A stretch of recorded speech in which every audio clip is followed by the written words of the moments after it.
اللهم صل وسلم وبارك عليك يا حبيبي يا رسول الله. عاملين ايه يا بطبيط قلبي؟ يا رب تكونوا بخير. يلا بينا بقى نقول لكم اتغدينا ايه النهارده. بجد الاكله دي مميزه قوي بالنسبه لي، بعشقها. لو ايه بالذي محطوط قدامي بعشق الاكله دي، بفضلها عن اي اكله تانية، بموت فيها. وهنا بقى عملت ارنبيط او كرنبيط، شوفوا انتوا بتقولوا عليه ايه. وطبعا عملت الحباش وعملت مسقعة وعملت بطاطس، هي بطاطس القوارمة اللي هي الصغيرة، ومن الخلول وجرجير. طبعا مخلل اللفت والكرنب والليمون انا كنت عاملاه معاكم. وبجد الاكله بجد كانت خيال ما شاء الله، انا بعشقها، تحفه تحفه تحفه.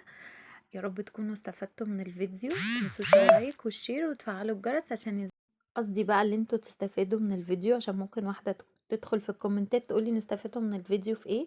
اللي انت ممكن مثلا تعملي اكله زي دي، يعني مثلا ممكن تعملي الاكله زيها بالظبط. انا قصدي كلامي اللي انتوا تستفادوا من الفيديو في الحتة دي. وهنا بقى كنت بقول لكم تعالوا بقى ايه، اشربوا معايا شاي بلبن وكلوا كيك. باي يا حبايب قلبي، اشوفكم على خير في فيديو جديد.